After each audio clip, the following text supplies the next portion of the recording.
Right now, your mind may be replaying an old conversation you wish had gone differently.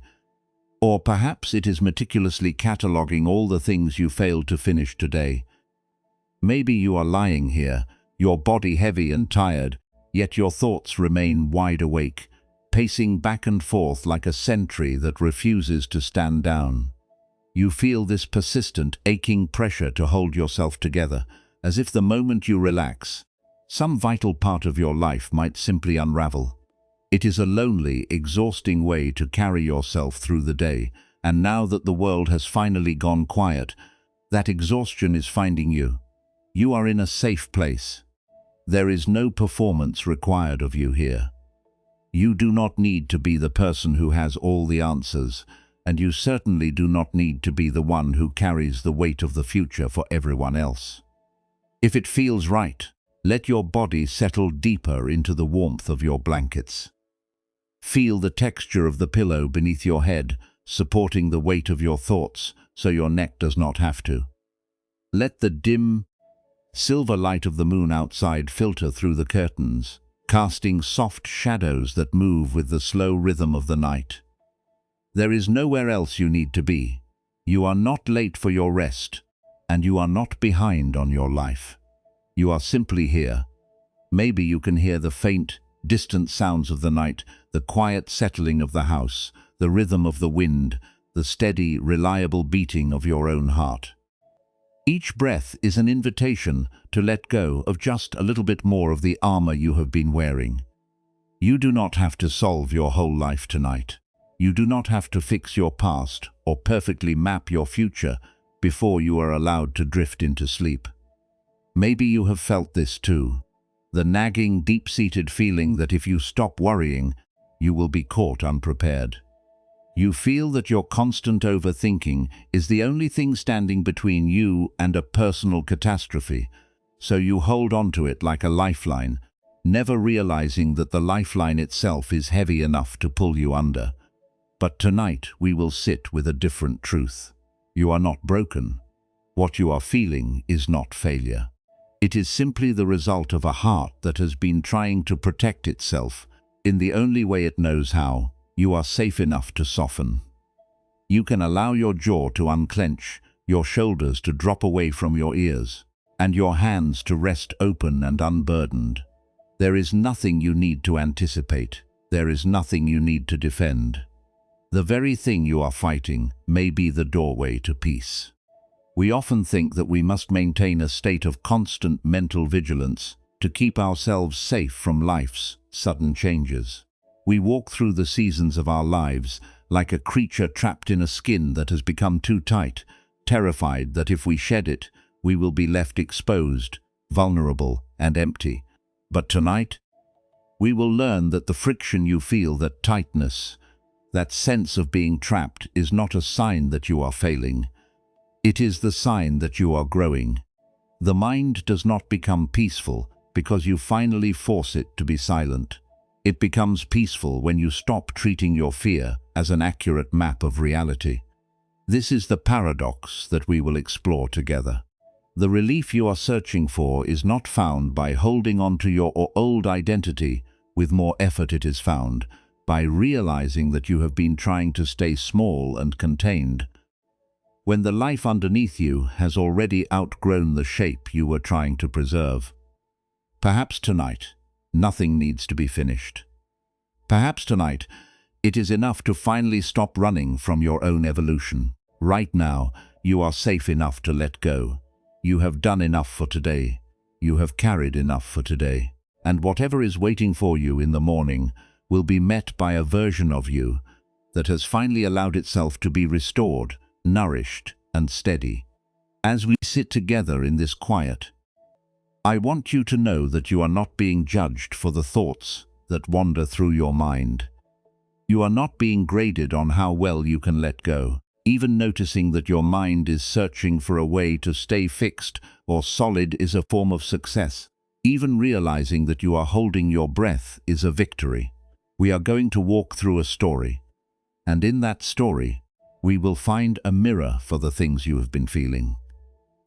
We will see how an ordinary person once stood exactly where you are, standing at the edge of their own resistance, and how they eventually found the peace of moving from the old to the new. But for now, just rest. Let the words wash over you like the sound of a soft breeze through the trees. You do not need to analyze these words. You do not need to hold on to them. Just let them be a gentle companion while you settle into the soft, dark comfort of your room. You are safe. You are exactly where you need to be, and you have the permission to let everything go, just for a little while, and simply exist. Is there any part of your body that is still holding on? Just notice it. Send a little bit of kindness to that place. Let it soften. You are doing perfectly fine.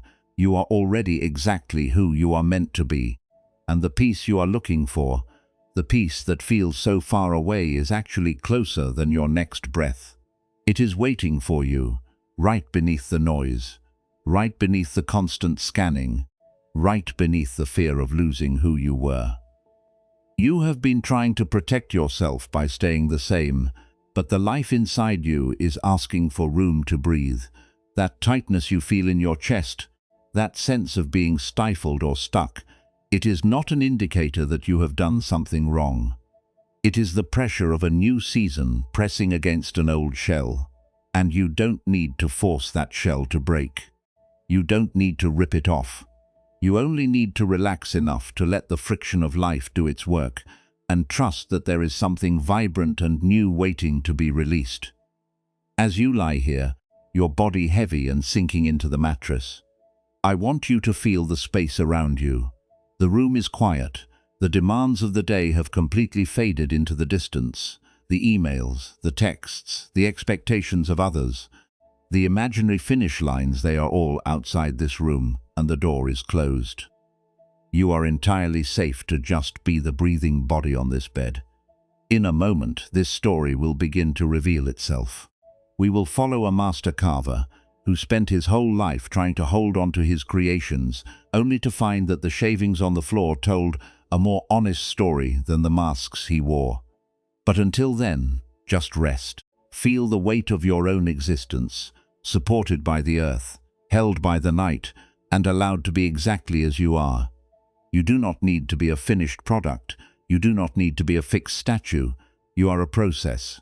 You are a movement. You are a part of a beautiful, changing world that knows exactly how to transition from one season to the next. Let yourself be carried by that wisdom for just a little longer in this quiet, holy dark, in the heart of a valley where the mist often clings to the slopes like a soft woolen blanket. There lived an artisan named Elias. Elias was a master of a delicate and peculiar trade. He was a carver of masks. He lived in a small wooden workshop that smelled perpetually of fresh cedar and the sharp, clean scent of wood shavings. For as long as anyone in the village could remember, Elias had been sought out by those who wished to present a specific face to the world. He carved masks of stoic courage for the merchants, masks of gentle composure for the mothers, and masks of unshakable wisdom for the elders. But Elias had become a prisoner of his own skill. He spent so many hours hunched over his workbench, his chisel biting into the wood to capture the perfect expression, that he began to forget his own face. He felt that if he didn't wear a mask, if he didn't constantly project an image of calm, capable, and organized identity, he would be nobody at all. He feared that beneath the mask, there was only a vast empty void, a shapeless thing that the world would find uninteresting, or perhaps even frightening. So he began to wear his own creations even when he was alone. He would finish a mask of steady contentment, hold it up to the light to admire the smooth grain of the wood, and then, with a sigh of relief, he would strap it to his own face. He wore the masks to sleep. He wore them when he cooked his rice. He wore them when he stood by the window to watch the rain. The wood pressed against his skin, dry and unyielding, until his own features grew stiff and forgotten beneath the weight of the cedar. Perhaps you know this feeling, the suffocating weight of an identity that has become too tight. Perhaps you have spent so much of your life curating how you appear to others, how organized you are, how strong you are, how put together you seem, that you have started to believe that the mask is the only thing keeping you whole. You worry that if you ever allowed yourself to be seen as tired, as uncertain, or as simply in process, the structure of your life would collapse. You are carrying an identity that no longer fits, and it is making it impossible for you to feel the air on your own skin. One damp, grey afternoon. An old monk who had been traveling the mountain paths stopped at the workshop door. He was a man who looked as though he had been weathered by the same winds that shaped the cliffs above. He stood in the doorway for a long time, watching Elias work. Elias was busy carving a mask of profound, serene detachment. The rhythmic scritch of the chisel was the only sound in the room, accompanied by the occasional fall of a wooden curl onto the floor. The monk did not say a word. He simply walked into the workshop and stood amidst the swirling dust motes, his eyes wandering over the walls, which were lined with dozens of faces, some smiling, some stern, all of them wooden and hollow. "It is a quiet room," the monk finally said, his voice as soft as the settling of dust. Elias did not look up. He was too focused on the curve of a wooden eyebrow. "It is where I do my work," he replied, his voice muffled behind the mask of contentment he was currently wearing.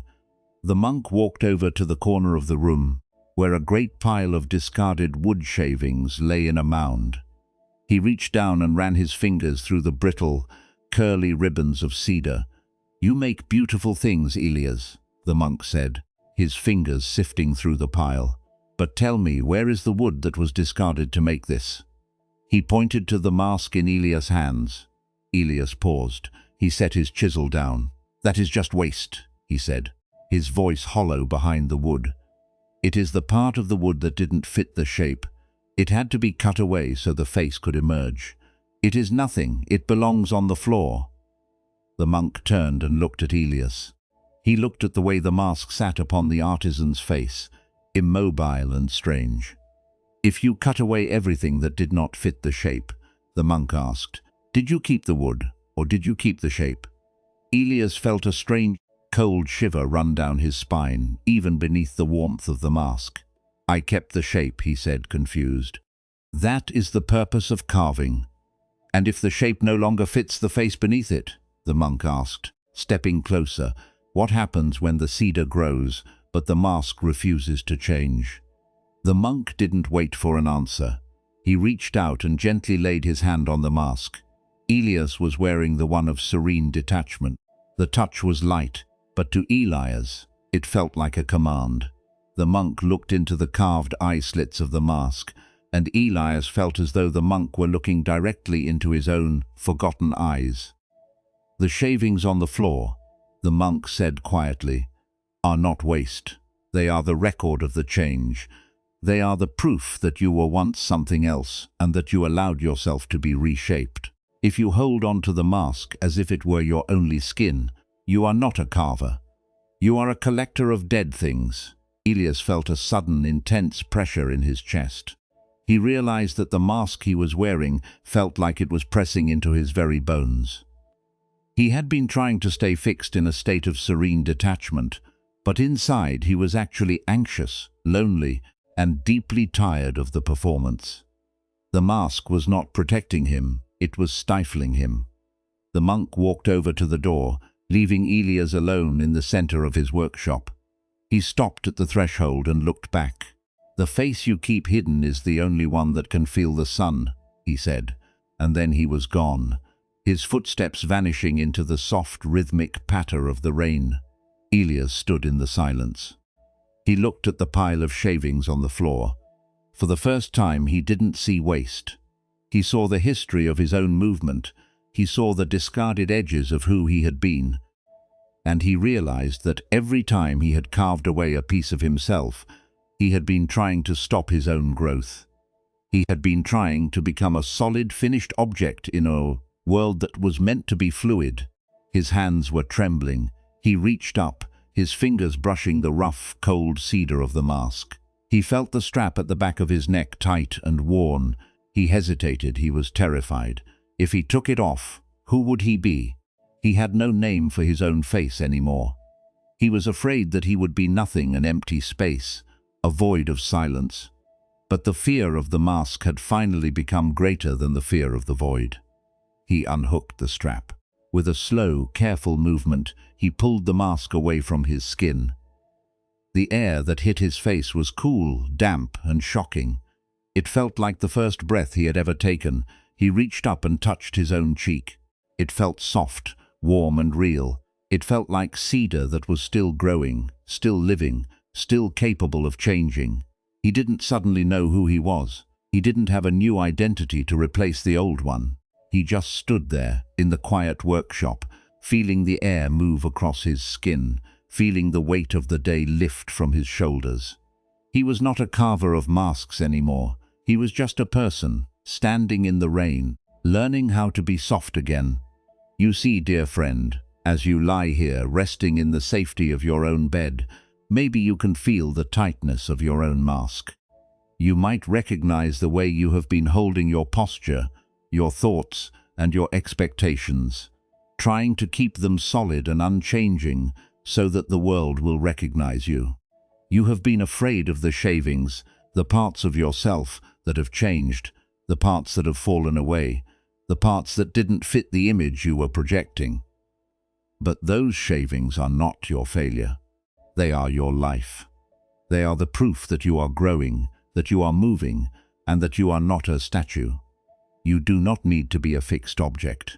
You do not need to have a permanent, unchanging identity to be worthy of rest. In a moment, we will explore the wisdom that allows us to feel this way without fear. We will see how letting go of the mask is actually the only way to feel the true warmth of your own life. But for now, just breathe. Feel the air on your own skin, beneath whatever mask you think you need to wear. You are safe enough to be soft. You are safe enough to be a process, a movement, a living thing that is allowed to change. There is a deep, quiet relief in knowing that you don't have to be the same person you were when you started this day. You don't have to be the same person you were a year ago. You are allowed to be in the middle of your own transition, and you are allowed to rest, exactly as you are, in this beautiful, unscripted dark. When we look at Elias standing there in his workshop, the cool air finally touching his real skin after years of hiding behind cider and paint, we see more than just a man choosing to remove a costume. We see the exact moment a lifetime of invisible, suffocating pressure is finally relieved. Elias had spent years of his life turning his own existence into a project of maintenance.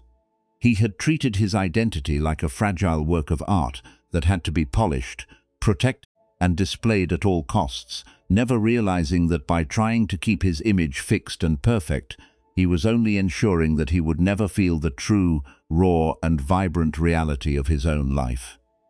As you lie here tonight, safe in the dim light of your room, you might recognize the weight of Elias masks in your own heart. How many times have you treated your identity like a sculpture that must be kept pristine before you are allowed to be happy?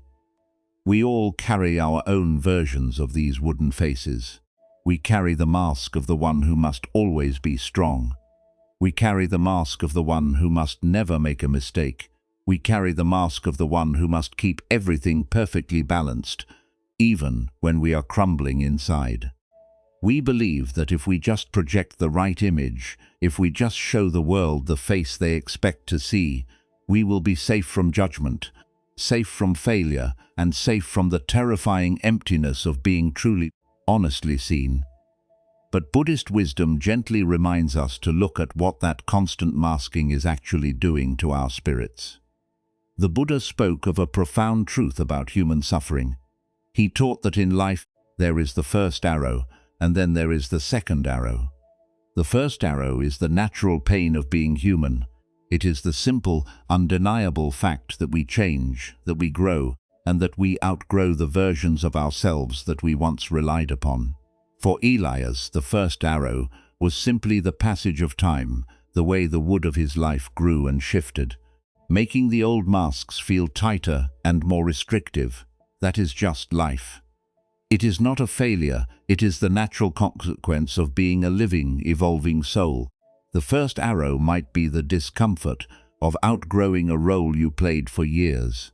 The quiet grief of letting go of an ambition that no longer feeds your heart, or the vulnerability of admitting that you are still in process. The first arrow is what life brings to our doorstep, whether we are prepared or not.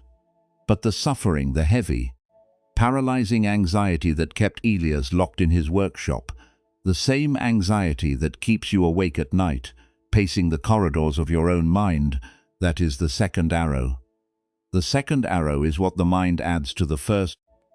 The second arrow is the story that says, "Because I have outgrown my old skin, I am a failure." The second arrow is the voice that screams, "If I stop wearing the mask, there will be nothing left of me." The second arrow is the frantic energy we spend trying to force our current life into the shape of a past identity.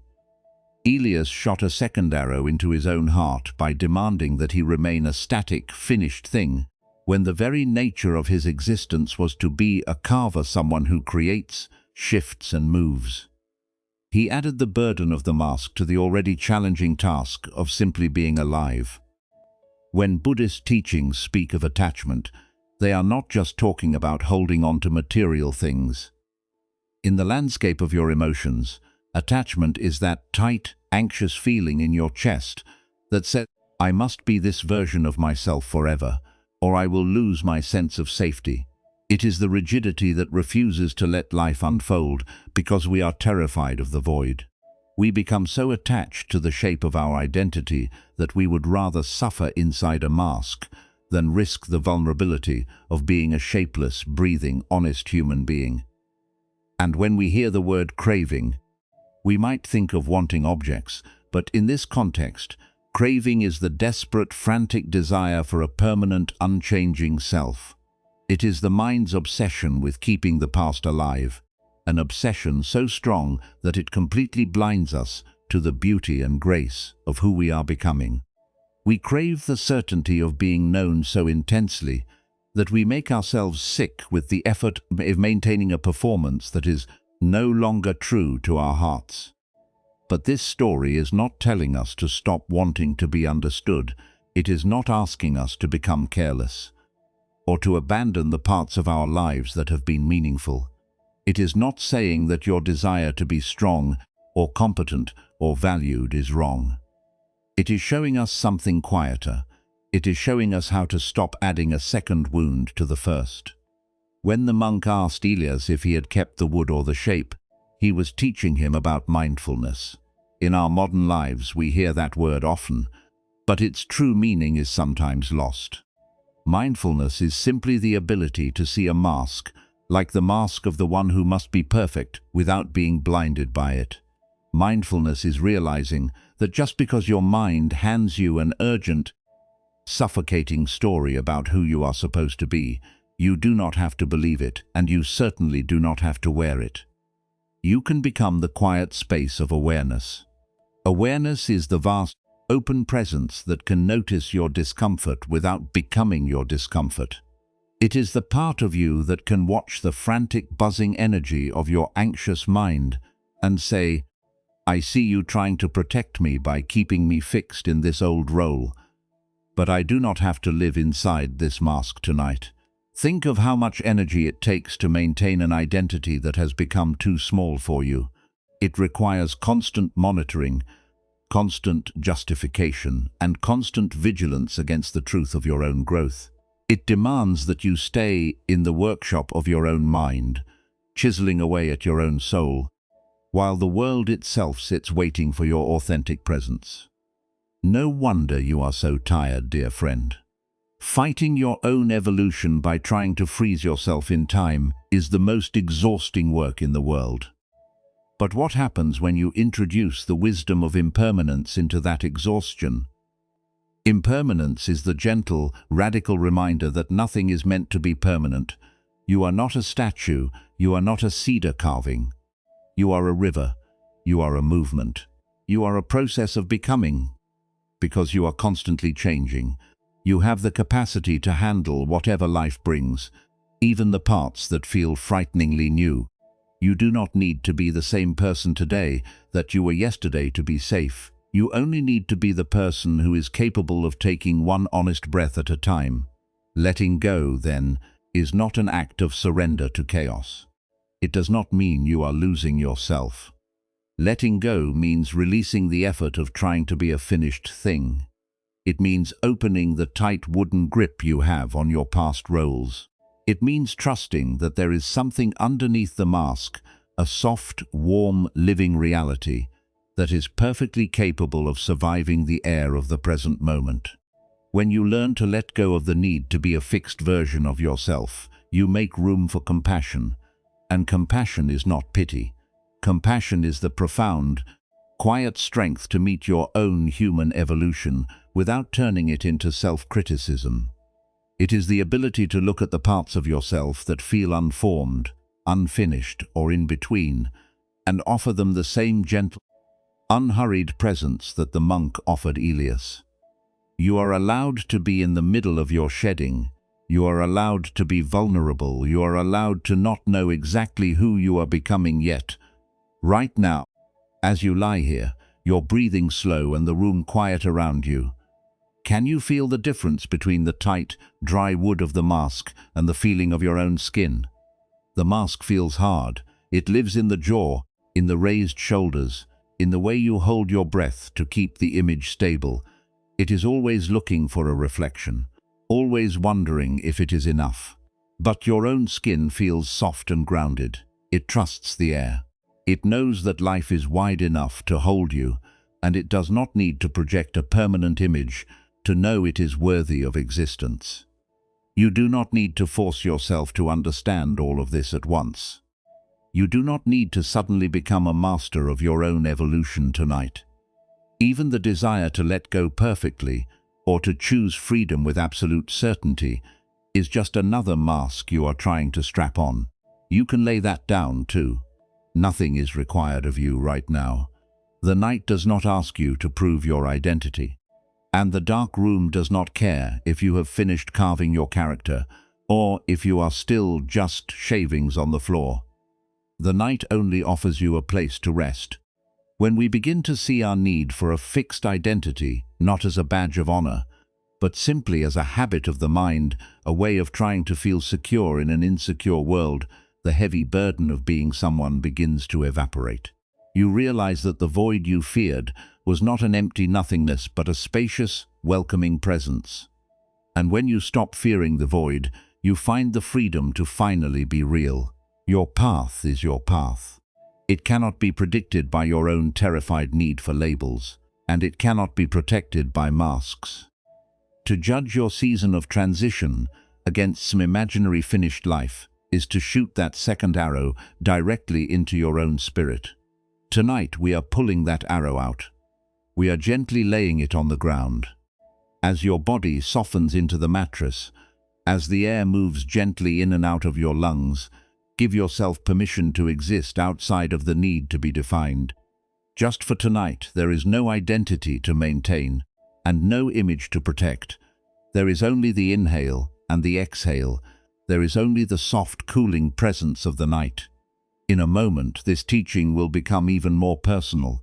We will begin to look inward, using a gentle practice to help the mind actually experience this release, not just understand it. We will gather the masks of who you think you should be and find a safe, quiet place to set them down. But for now, simply let these words wash over you.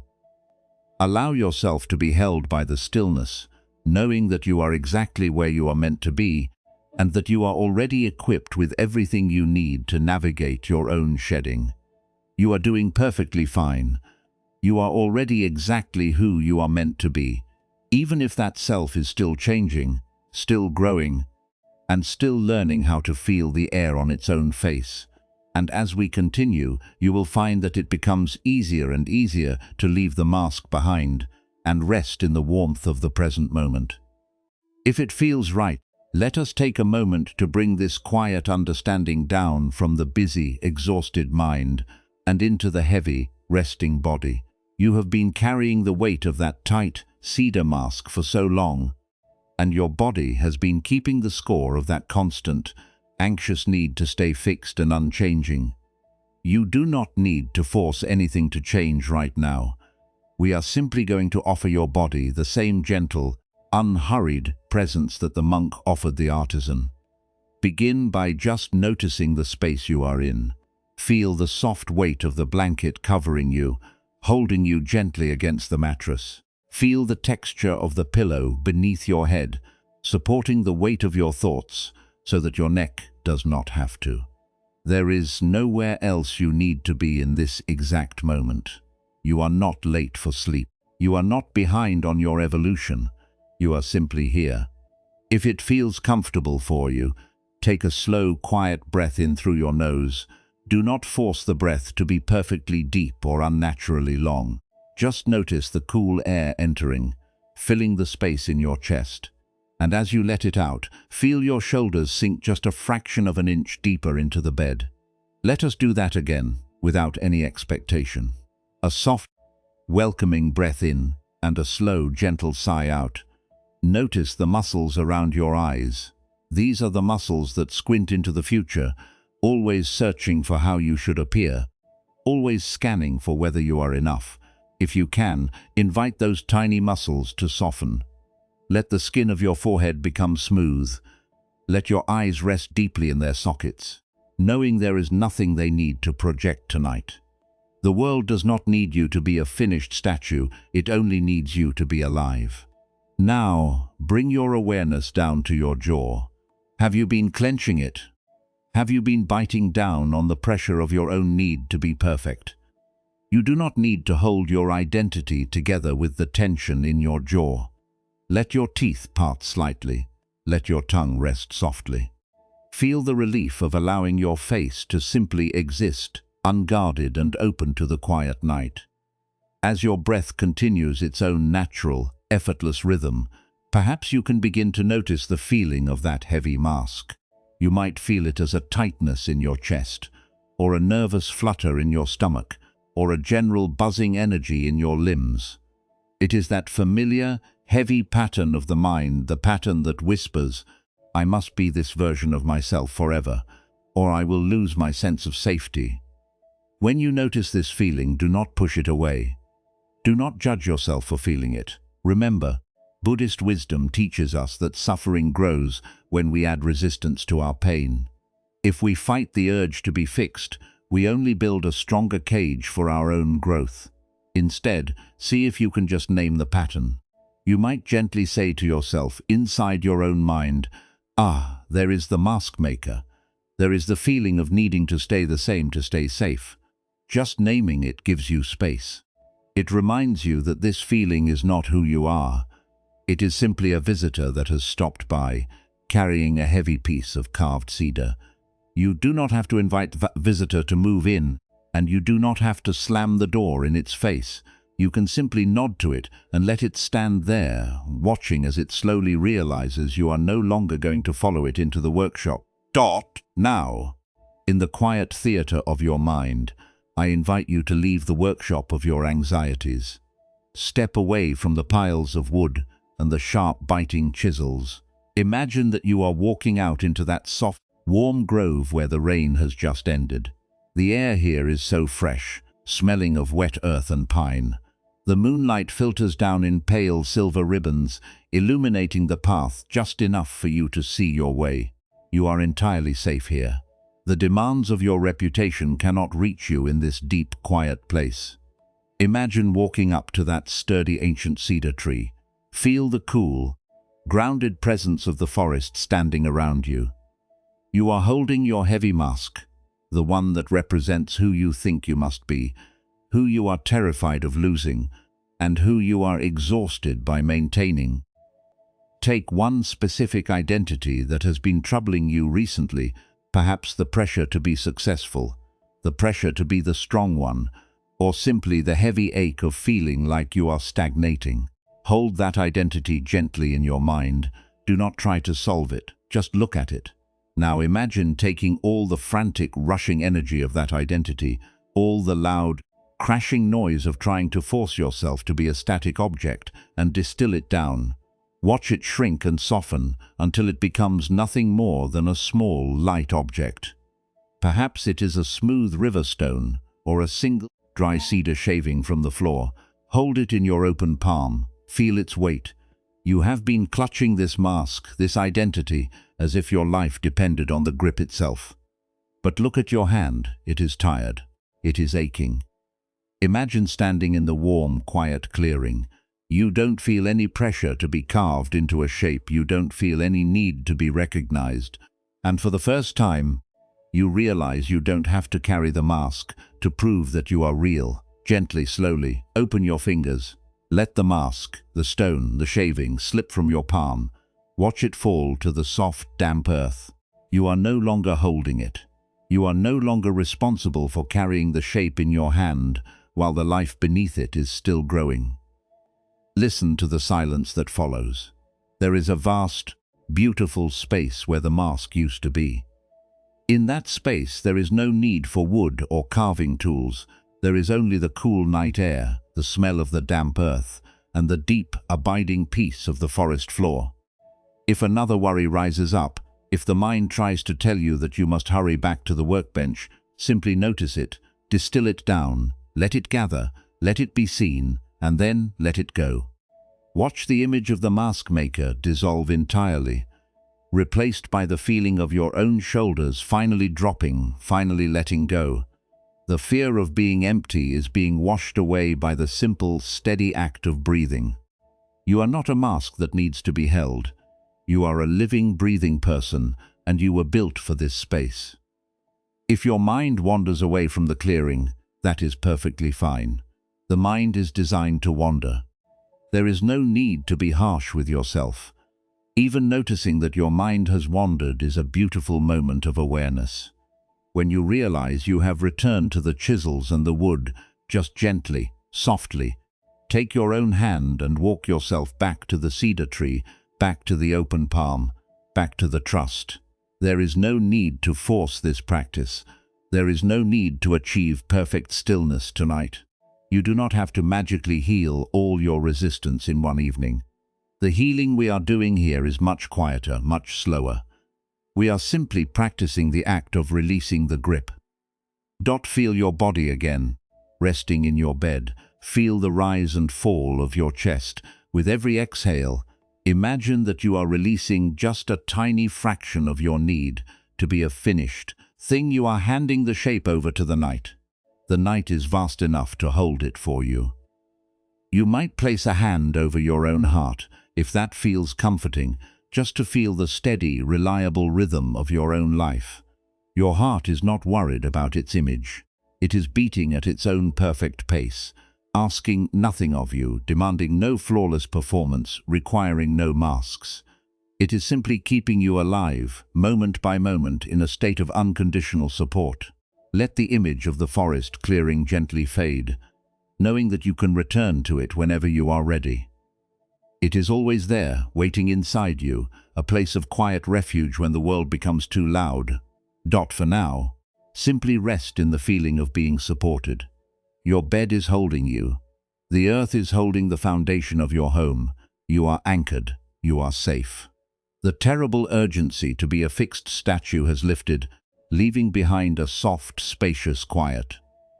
In a moment, we will journey into another story, one that takes this understanding even deeper, exploring what happens when we finally embrace the struggle of our own shedding. But let yourself linger here for as long as you like.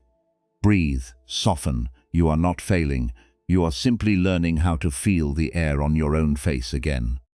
Years after the carver Elias set his mask aside to feel the rain on his own skin, the monastery became home to a woman named Sora. Sora had lived as a respected, austere hermit in a cave high above the tree line for 40 years. She was known for her immense discipline, her deep silence, and the iron-willed way she held to the ancient rites of her order. She had spent decades carving her identity into the shape of a holy hermit. It was a shape she had fought hard to attain, and a shape that now defined her entire existence. But as the winter of her life approached, Sora felt her heart softening in ways she found terrifying. She began to feel a quiet, persistent longing to return to the village at the base of the mountain, not as a teacher or an authority, but simply to sit by the hearths of the families she had once left behind, to listen to the mundane chatter of neighbors, and perhaps even to help the children learn to mend their nets. She viewed this shift as a catastrophic failure of her path. She felt a deep, piercing shame, believing that her desire for simple human connection was a sign that she had lost her way. She sat by the edge of the mountain river, which was currently swollen with the melt of the spring thaw, trying to force herself to stay the woman she had been for 40 years. She tried to stay the austere hermit, gripping her meditation staff with white knuckles, her heart hammering against her ribs. She was terrified of the empty, vulnerable void that opening her life to the village would create. She was trying to force the skin of her old identity to hold her, even though it was visibly cracking under the pressure of her changing heart. Perhaps you know this feeling, the feeling of being caught between who you were and who you are, quietly becoming, and the deep, stinging shame that tells you the transition is a failure. You pace the edges of your life, trying to stay the person you promised to be, never realizing that the pain you feel is not a failure of character, but the necessary friction of your own expansion. Sora sat on the riverbank for 3 days, refusing to eat, refusing to move. She watched the rushing water, her mind a frantic, buzzing storm of threats. She was certain that if she left the mountain, she would be ruined, a disgraced relic of a failed ascetic. As the sun began to dip behind the jagged peaks, she saw a large, patterned snake emerge from the rocky bank near her feet. It was in the midst of its molting season. It was sluggish, its eyes clouded and dim, its old skin dry, brittle, and impossibly tight. The snake was struggling to move. It was stuck between the rocks, its body writhing in visible distress as it tried to pull itself free from the constrictions of its own history. Sora, in a surge of compassionate instinct, reached out a hand. She wanted to help it. She wanted to peel the dry, suffocating layer away so the creature could be comfortable, but as her fingers neared the snake, it paused. It didn't strike. It didn't flee. It simply looked at her with its cloudy, ancient eyes, and then, with a sudden, violent burst of energy, it threw its body against a jagged, obsidian stone. It rubbed its nose against the sharp rock, scraping until a tear appeared in the skin. Then, with a slow, agonizing, but deliberate movement, it began to slide forward. The friction of the rock was what did the work. It wasn't an injury, it was the birth of the new. It was the necessary resistance that allowed the old, restrictive skin to fall away. Sora watched, her breath caught in her throat as the snake emerged on the other side of the stone. It was vibrant. Its scales were wet, supple, and glowing with the deep, rich colors of life. It didn't look back at the discarded skin, which lay crumpled and gray against the dust like a hollow ghost. It simply moved forward, flexible and free, into the tall, cool grass. Sora looked down at her own hands. She looked at the meditation staff she had been clutching, the symbol of her 40-year identity.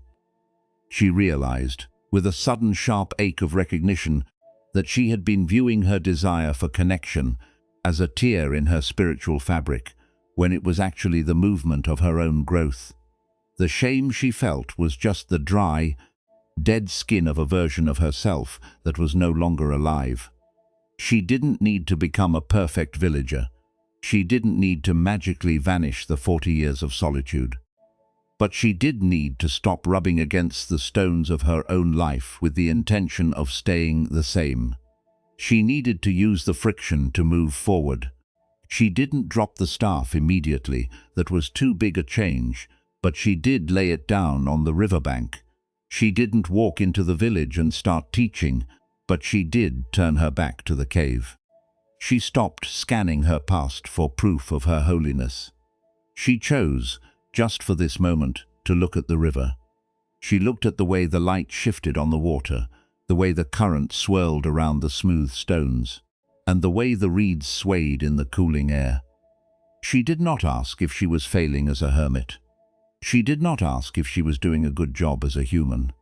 She simply watched the river. For the first time, she realized that if she lost her old identity, it wouldn't be a catastrophe, it would be a shedding. It would be the necessary release of something that had done its work and was now only serving to constrict the life that was trying to bloom underneath. She didn't become a master of lightness overnight. She still felt the flickers of anxiety, the pull of the old habit to retreat back into the cave and guard her reputation as a holy woman. But every time she felt that pull, she took a breath. She returned her eyes to the river. She chose, again and again, to be a person who was living in the world, rather than a person who was fighting a war against her own heart. As you lie here, resting in the safety of your own bed, feel the weight of your own old skin. You have been pacing the perimeter of your own history for so long, terrified that if you let go of who you were, the ruin will slip in. You have been neglecting the beauty of your own unfolding life, because you are so busy defending the identity that used to fit, but now only feels dry, tight, and suffocating. But you don't need to be the guardian of an empty history. You only need to be the inhabitant of your own present growth. You are allowed to be in transition. You are allowed to be vulnerable. You are allowed to stop guarding against the loss of who you were and start noticing the warmth of the life that is breathing in you right now. You are allowed to weave your life, even if you are worried about the pattern, and you are allowed to simply exist, even if you don't have a label for who you are becoming yet. The transformation does not come from suddenly becoming flawless or fearless. It comes from the subtle shift of realizing that you are not a sculpture of your past. You are the life that is currently breaking out of it. You are the awareness that chooses to continue, even when the shadow is long and the way forward is hidden in the mist. You don't need to solve the whole mystery of your identity tonight. You don't need to know how your life will look next year, or whether your friends will understand the changes you are making. You only need to know that you are here, that you are breathing, and that the new you is already waiting to breathe, and you only need to stop clutching the old to let it happen. Feel your breath moving through you, just like the wind moving through the reeds by the river. In, out, in, out. It is a steady, rhythmic, ancient motion. You have been doing this your entire life without needing to define yourself. Your body knows how to live itself into the next moment. Your heart knows how to beat without an identity attached to it. If your mind tells you that you are being irresponsible for letting go, or that you are vulnerable because you aren't holding on to the old image, look at that thought with the same compassion Sora felt for the snake. Acknowledge that you are afraid. Acknowledge that you have been holding on because you are afraid of the void. And then gently let the staff lie on the bank. Let your hands rest. There is no need to be perfect to be worthy of this rest. There is no need to have a flawless history to deserve this quiet. You are shedding a skin that is already dead, and the best way to allow the new to emerge is to actually rest in the middle of the friction, without trying to force the outcome. As you sink deeper into the stillness, trust that your own evolution is already taking care of itself. You don't have to keep a perfect record of who you were. You don't have to keep comparing your current state to the holy or successful version of you that used to live in the cave of your mind. You are simply here, in the sun-drenched, quiet dark of the present moment, listening to the rhythm of the night and choosing to take the next breath. That is enough. That is more than enough. You are safe enough to let the skin fall away. You are safe enough to stop calculating the definitions and simply feel the texture of the moment you are currently in. The change is not an error. The shedding is not a mistake. Everything is blooming together, perfectly, in the quiet dark. And as the night holds you, remember that your identity is not something you are guarding, it is something you are growing, and it is already whole, even in its state of change. The river does not try to hold onto the water that has already passed, and the snake does not try to glue its old skin back onto its back. They trust the process. And you, dear friend, can trust your own process too. The version of you that is trying to emerge is already breathing. It only needs you to be gentle yourself and to let go, just a little, of the part of you that is no longer living. The friction you feel is the sign of your own life asserting itself. You are not trapped, you are being born. And in this deep restorative sleep, you can finally set down the weight of having to be someone and simply enjoy the freedom of being the life that moves beneath the surface. You are safe, you are unbound.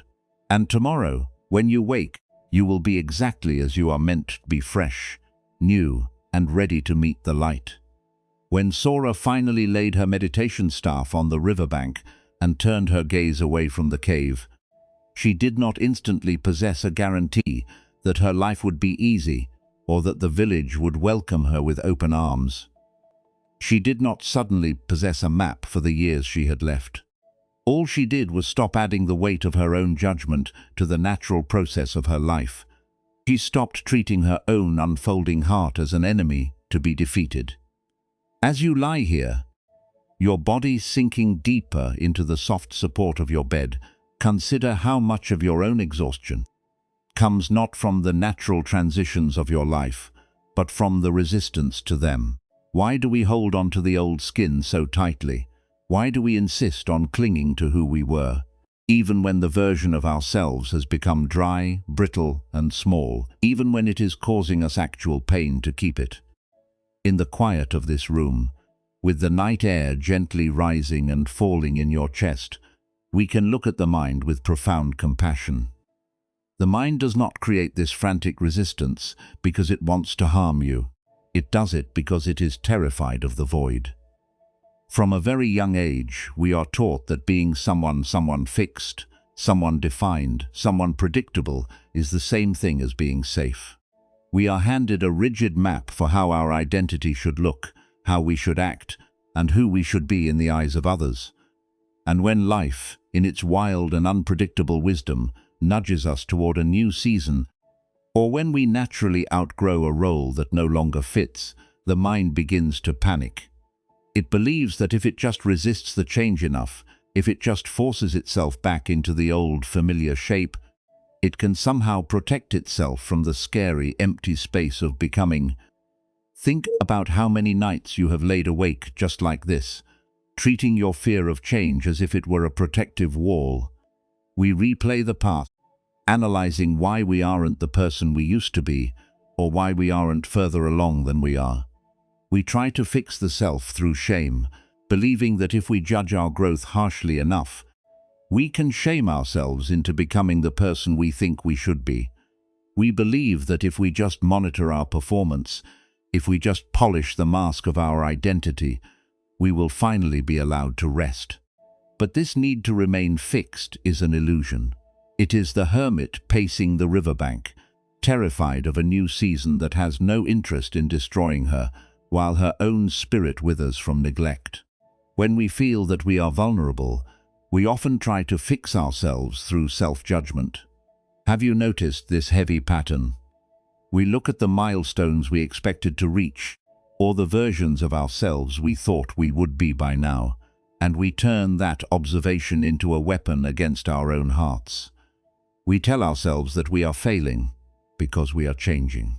We desperately need the approval of the world to validate our existence, and when we feel we have drifted from the script of who we are supposed to be, we punish ourselves. We somehow believe that self-judgment is the fuel required for growth. We think that if we hate our current state enough, we can force ourselves into a new skin, but shame has never healed anyone. Shame is simply the frantic gripping of the old skin. It creates noise, it creates cold sweat, it keeps the mind spinning in circles, but it does not protect our growth. It only exhausts the soul. Over time, if we are not careful, we can even turn this pain of transition into an identity. We become so used to the feeling of being stuck that it becomes our defining story. We start to introduce ourselves to the quiet spaces of our own minds as the one who is struggling, the one who is trapped, the one who doesn't know how to move forward. We build a heavy armor out of our own resistance, believing that if we expect nothing but difficulty, we can never be surprised by our own evolution. But Buddhist wisdom offers a radically different way to meet this pain. It invites us to look very closely at what is actually happening in the present moment, and to separate the reality of life from the terrifying stories the mind is telling us about who we are. This is the teaching of the first and second pain. The first pain is simply what life brings. It is the shifting of the seasons. It is the undeniable ache of outgrowing a comfort zone. It is the simple, honest discomfort of being in the middle of a change you didn't ask for, or a growth spurt that feels too fast. The Buddha never taught that we could magically erase the first pain. To be human is to encounter the natural friction of growth. We cannot control the fact that we are evolving. But the second pain, the heavy, suffocating panic that steals your sleep, that is what the mind adds to the first. The second pain is the story that says, "Because I am changing, I am falling apart." The second pain is the frantic voice that screams, "I am becoming someone else, and therefore I am losing myself." The second pain is the tight gripping of the old skin, the desperate, angry pacing at the riverbank, the shame, the comparison, and the resistance to reality. We cannot always control the first pain. We cannot always stop the seasons from changing. But, dear friend, we have a profound, beautiful choice about whether or not to feed the second. You do not have to fight the seasons. You only have to allow the shedding. When you realize this, the very definition of peace begins to change. We spend so much of our lives believing that peace is the absence of difficulty. We tell ourselves, "I will finally be peaceful when I am settled, when I am no longer confused, when I have successfully transitioned into this new chapter and everything is smooth again." But if your peace is entirely dependent on having a fixed identity, it will always be fragile. It will always be a hostage to the next change. True peace, the deep, abiding illness that Sora found when she finally sat by the river and stopped fighting her own heart, is not the absence of difficulty. Peace is a fundamentally different relationship with difficulty. It is the quiet courage to sit in the middle of your own transition and say to yourself, "I do not know exactly who I am becoming, but I am going to stop fighting it. I am going to trust that the life underneath is strong enough to breathe, even if I have to leave the old behind." As you breathe right now, feel the physical difference between resistance and release. Resistance is tight. It lives in the clenched jaw, the raised shoulders, the shallow, rapid breath in the top of the chest. Resistance is the body bracing for a change that has already happened. But release is heavy. Release is the soft sinking of your hips into the mattress. Release is the relaxing of the belly. Release is the slow, full breath that fills the lungs and leaves without being pushed. You can value your history without being trapped by it. You can appreciate the person you were without demanding that they stay the same forever. You can want to be stable while still finding a way to rest in the middle of your own unfolding. The skin you have been worshipping is a phantom. It was created by a busy, anxious mind that fears the unknown. But the earth does not know about this fear. The river does not panic because it is always moving toward a different sea. The natural world operates on a completely different rhythm, a rhythm of profound, innate trust. You belong to that natural world. Your life has its own seasons, its own weather, its own growth.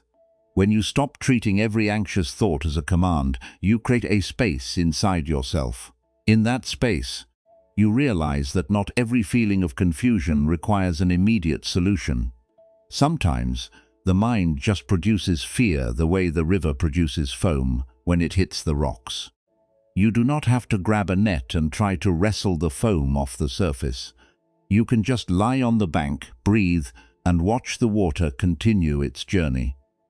If your mind is telling you right now that you have wasted time, or that you are too late to start a new season, gently recognize that this is just the second pain.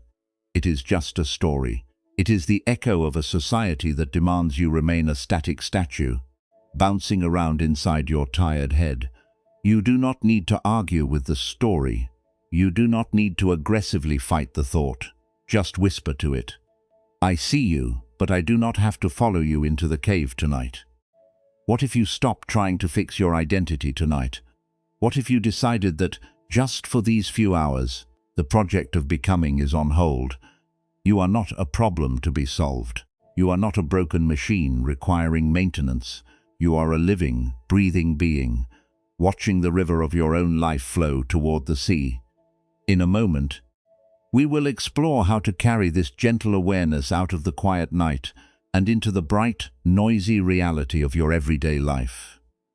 We will see what it looks like to let the old skin fall away while you are awake, while you are interacting with others, and while you are moving through the modern world. But for now, simply let your body practice this surrender. Feel the bed rising up to hold you. You do not have to hold yourself up. Feel the dark, quiet room wrapping around you like a soft, heavy blanket. You are safe from the rushing world. Take a slow breath in, gathering any lingering need to be a finished product, and as you breathe out, let it spill away into the dark, silent air. The night can hold it. The night is vast. You are perfectly on time. You have always been perfectly on time. Rest in that deep, quiet current and let yourself be held. Tomorrow, the quiet of this dark room will eventually be replaced by the bright, demanding light of morning. The world will wake up, and with it, the noise will return. The world is built on gates. It runs on schedules, expectations, and the constant buzzing demand for vigilance. You will step out of this bed and back into a society that celebrates the frantic guarding of the past, a society that points to the crashing waterfall of overanalyzing and calls it progress. How do we carry the quiet wisdom of the garden into such a loud and rushing world? How do we put down the heavy staff when everyone around us is obsessively patrolling the road for signs of their old, dry skin, terrified that they are losing who they are? We do it by realizing that peace is not a grand final destination we arrive at once and for all. Peace is practiced in small moments. It is a quiet, continuous choice to stop adding the second pain to the first. Think of the moment you wake up and reach for your phone. In the soft light of morning, before you have even taken a deep breath, you open a screen and are flooded with the curated gardens of other people's lives. You see their flowers, their vibrant blooms, their seemingly perfect paths, and instantly the modern alarm clock begins to ring. The heavy, familiar ache settles in your chest, the feeling that you are behind in life, that your growth is stagnant, that you are missing the beauty that everyone else was handed. In that exact moment, you have a choice. The first pain is the natural vulnerability of being human, the simple fact that you are still cultivating your path. But the second pain is the thought that says, "I am a failure because my garden does not look like theirs yet." You do not have to believe that thought. Not every thought deserves obedience. You can notice the panic rising, and you can gently set the phone face down, that is putting down the staff. You can take one slow breath and remind yourself that their garden is not your garden, and their bloom has absolutely nothing to do with the quiet, beautiful unfolding of your own life. Perhaps your struggle is not with a career or a milestone, but with a heart. Maybe you know the quiet, suffocating anxiety of waiting for a text, checking your phone for reassurance every few minutes. You feel the space between you and another person, and the uncertainty of that space terrifies you. The mind tries to build a bridge of control. We overanalyze the subtext of a message. We try to manage the other person's feelings. We cling desperately to the connection, hoping that if we just hold on tight enough, we will not be abandoned. But you can care deeply without gripping tightly. When you find yourself obsessing over a relationship, terrified of the uncertainty, remember Sora and the riverbank. You cannot force someone else's growth, and you cannot force connection through frantic guarding. When the fear of being ruined rises up in your throat, you can choose to sit back.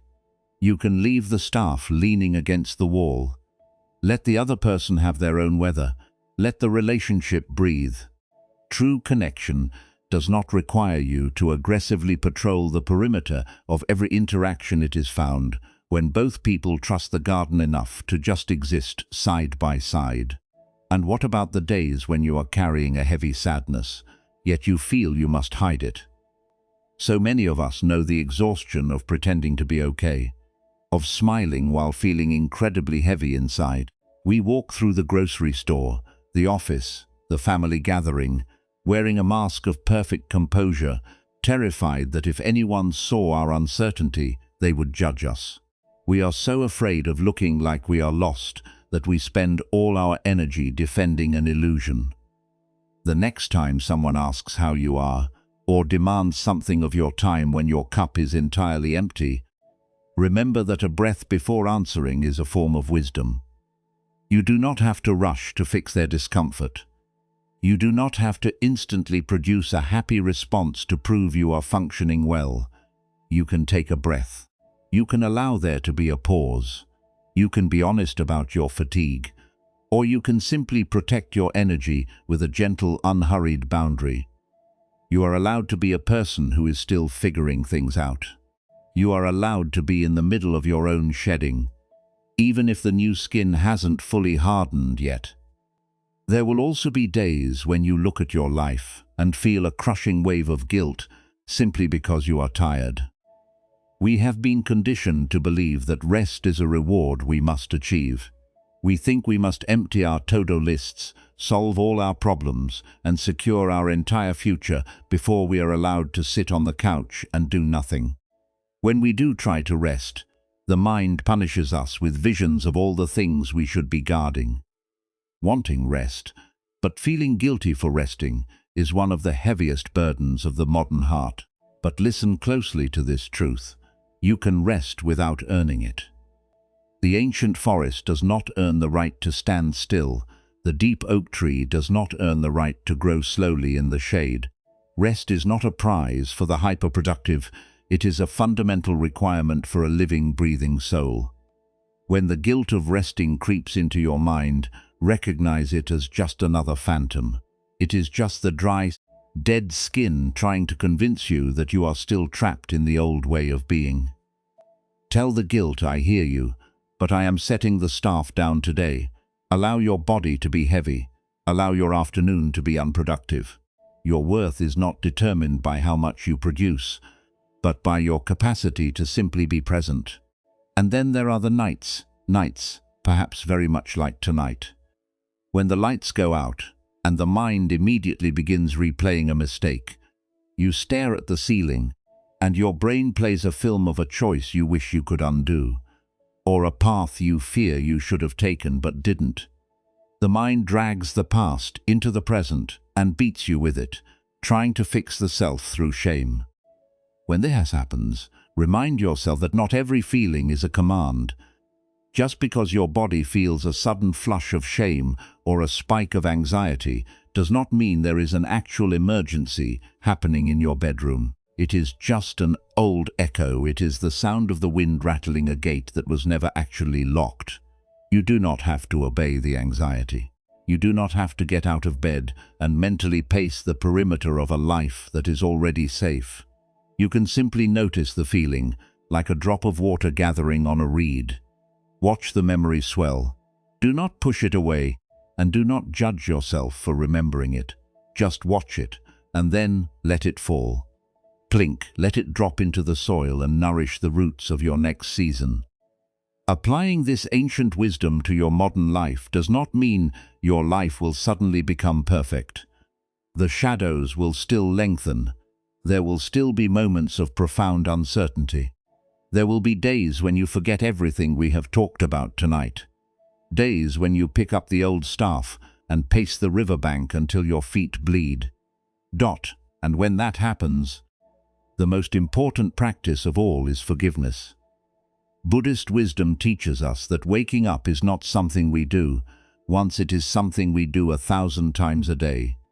Every time you realize you are clutching the staff, you have woken up. Every time you catch yourself punishing your own heart for being vulnerable, you have woken up. You do not need to be angry with yourself for forgetting. You simply open your hands, let the staff lie on the bank, and let your own heart return to the river. You can let go without disappearing. You can surrender your desperate need for a guaranteed outcome without losing your connection to the beauty of your life. In fact, it is only when we stop fighting the future that we can finally feel the deep, steady peace that has been waiting for us all along. As you lie here now, let this practice begin tonight. Let it begin in this very breath. If your mind tells you that you are not doing a good enough job at relaxing, notice the irony of that thought. Notice how the mind tries to turn even peace into a competition, a milestone you are failing to reach. Smile gently at that busy, exhausted part of your mind. It is only trying to protect you. It just doesn't know how to trust the river. You can be the gentle parent to your own anxious thoughts. You can say to them, "It is okay. We do not have to pace the bank tonight. We are safe." Feel the space around you. The room is quiet. The demands of the day have completely faded into the distance. The emails, the texts, the expectations of others, the imaginary finish lines, they are all outside this room, and the door is closed. You are entirely safe to just be the breathing body on this bed. In a few moments, we will begin our final descent into sleep. We will let all the words, all the stories, and all the teachings dissolve into the dark, quiet space of rest. You will not need to hold on to any of this. The wisdom has already settled into your bones. The staff has already been left on the riverbank. Just allow yourself to float, trusting that the heavy, peaceful air knows exactly how to hold you. The night has deepened around you. The world outside your window has finally surrendered its busy rushing, folding itself into the quiet dark. The streets have quieted, the houses are still, and the endless, loud demands of the day have lost their shape. In this room, bathed in the faint silvery light of the moon, there is only the soft, steady rhythm of your breathing. The words we have shared tonight are beginning to fade. They have done their work. You do not need to memorize them, and you do not need to hold on to them. The wisdom of the shedding, the understanding that your growth is not a failure, but a homecoming, is already settling into your bones, sinking into the quiet spaces of your heart where it will remain, waiting for you whenever you need it. You can stop trying to figure it all out now. The staff of your old identity has no power here. In the deep, silent hours of the night, there is no behind and there is no ahead. There is only this exact moment, holding you completely safe. Feel the impossible heaviness of your own body sinking beautifully into the mattress. Imagine that your bones are like smooth, ancient stones that have finally been allowed to settle at the bottom of a deep, quiet pool.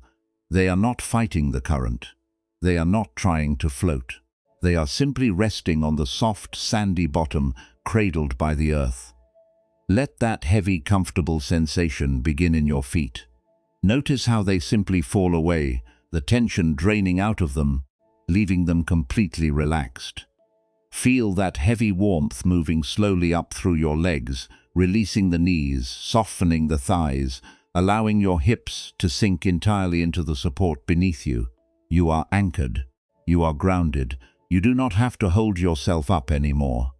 Feel the softening travel up through your spine, relaxing every muscle in your back.